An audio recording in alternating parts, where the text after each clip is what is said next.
Okay, now you may be thinking, more digital locomotives.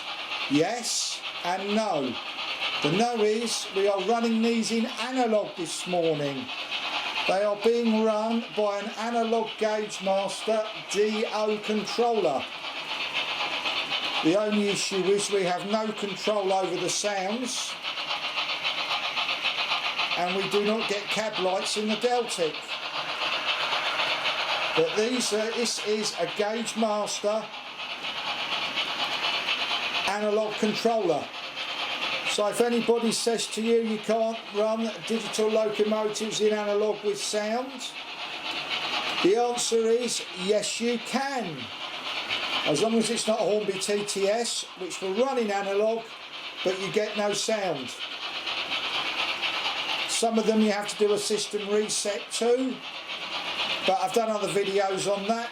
Just enjoy these locos running. Now you might say to yourself, why would anybody want to run a digital locomotive in Analogue? Well, it's simple really. You may not have the money to buy a digital controller, or you might have two tracks that are not insulated on the crossovers between each other, and you want to run an Analogue locomotive as well. You don't have the control, well, nothing to be honest, but you can still see them run round.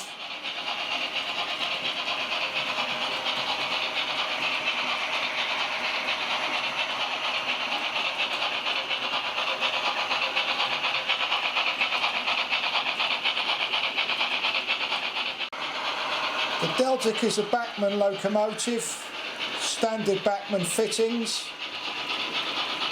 The Battle of Britain class Winston Churchill was an Analogue locomotive. I spent an awful lot of money on a lock sound decoder and a fancy speaker. And this sounds ridiculous. It runs better in Analogue and smoother than it does in digital, which does not make sense. If you can just adjust the speed and show people.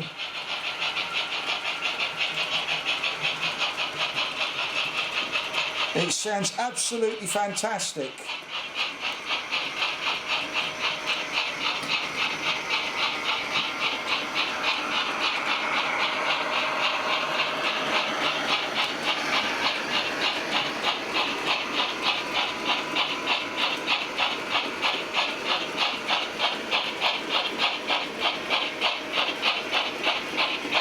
Do you want to move it a little bit faster, please? What I haven't told you is, it took me 8 phone calls and a world of pain to get it to run correctly. So I'm not in the habit of buying locos and converting them to digital.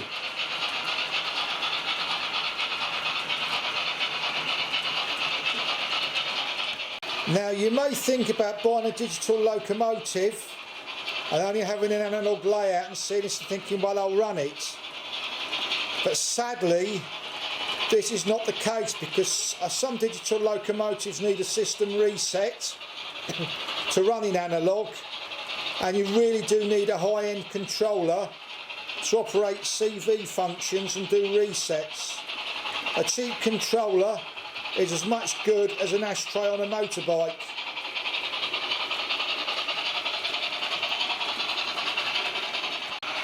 And here you go. You do get the warning lights on the Deltic in Analogue, but you don't get any cab lights. Now, being brutally frank, this is the first time I've run Winston Churchill in Analogue, and it sounds absolutely superb.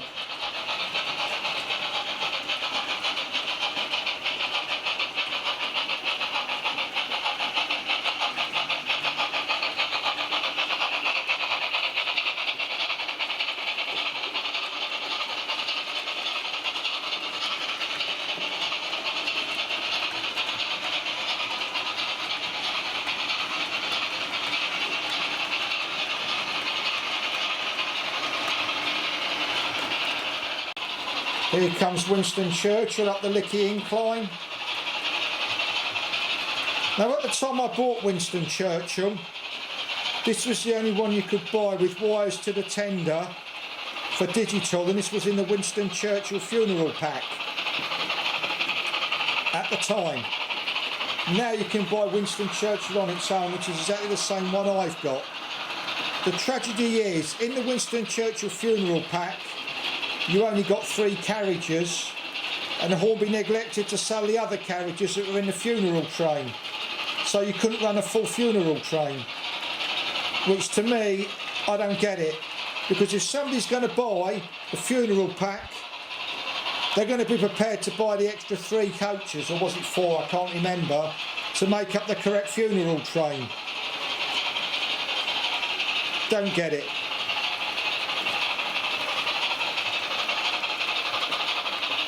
And you can see Winston Churchill at the NRM, not at the main museum, but at the other one. Can you remember where the other one is? Sheldon. The NRM at Sheldon, you can see Winston Churchill. It's a non-runner, and you can see the baggage car that was used to carry Winston Churchill's coffin. Bit of useless information for you. A chap I used to work with was a guard on BR during the days of Deltic, and he did 110 in a Deltic. So, and another chap I know was a train spotter back in the day. A train driver ran him along the platform in a Deltic. Obviously you can't do those things now, which is a shame really.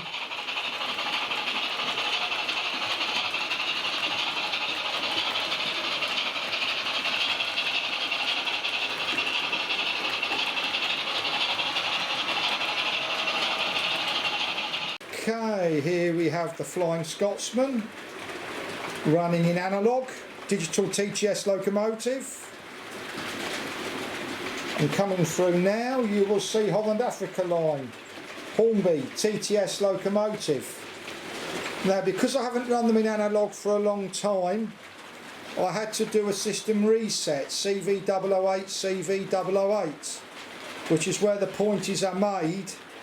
It's no good just having an analogue controller if you've got digital locomotives, because they may need fettling before you run them in analogue. And you can see they run absolutely fine.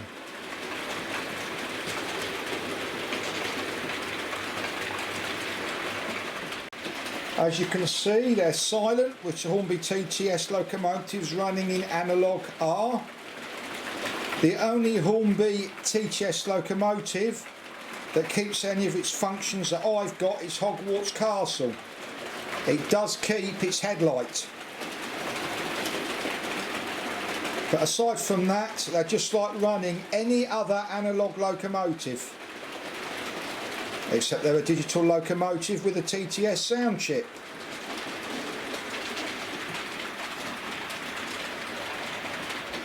For those of the non-believers, you will see my switches are up for analogue, inner track, up for analogue outer track. And we're using these 2 controllers here. You may or may not see the red lights to control them. Thank you. And here comes the Flying Scotsman, pulling its southern carriages, which I've seen it do on the Bluebell Railway in that livery. And here comes Holland Africa line, pulling a heavy coal train. I doubt if these locomotives pulled many coal trains, because there aren't any coal mines in the south of England, to the best of my knowledge. But you can see, I hope, in analogue they run perfectly smoothly. We're not caning them round. Do you want to slow the Flying Scotsman down a touch? Just to show that, you know, these Hornby locomotives run absolutely fine in analogue as they do digital. I've done this video really because I'm sick of reading rubbish on the internet. And these are all at Pico Insel frog points, by the way. There are no electro frog points on my layouts. A fine pilgrim told me I've got some electro frog points. I do not. I have none, zero. People use what is right for them. For me, they're nothing but grief. Why would I want to buy something that I've got to put extra wiring on when I can buy a point that I just lay down on the track?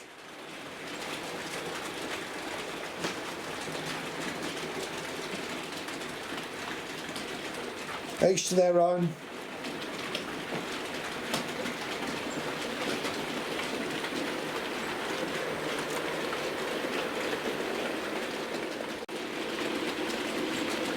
And here comes the Flying Scotsman.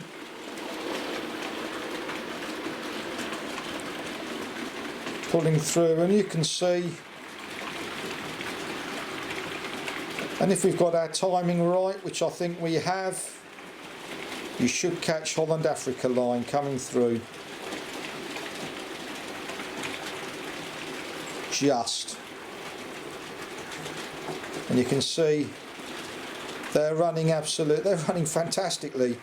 As good as any analogue locomotive, and we've got the same control.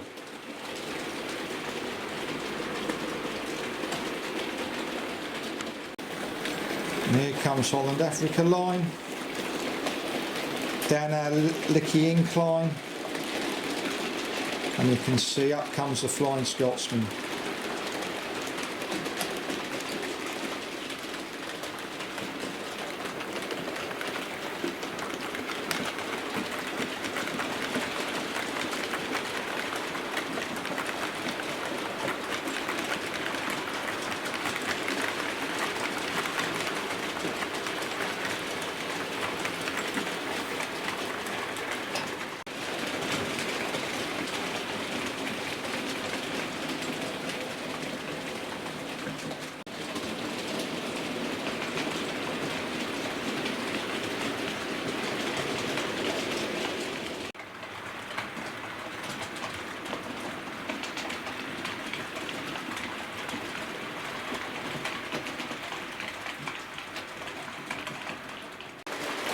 This is a final clip, and as you've seen, digital locomotives will run in analogue. However, you do need a high-end digital controller because you may need to do system resets for them to run in analogue. Not all digital locomotives come out of the box being able to do this. Bear in mind, Hornby TTS does not run with any sound in analogue. Bachmann locomotives do. But what you will find with Bachmann locomotives, you will get sounds that the loco makes on its own, like braking, accelerating. The loco will do this on its own. You do not get any functions on Hornby or Bachmann or Dapple locomotives that you can control in analogue. The only Hornby TTS locomotive that you get a function that you get in digital with analogue is Hogwarts Castle with the headlights. There may be others, but that's the only one that I have. Anyway, thank you for watching, and I hope this video has been informative. Thank you.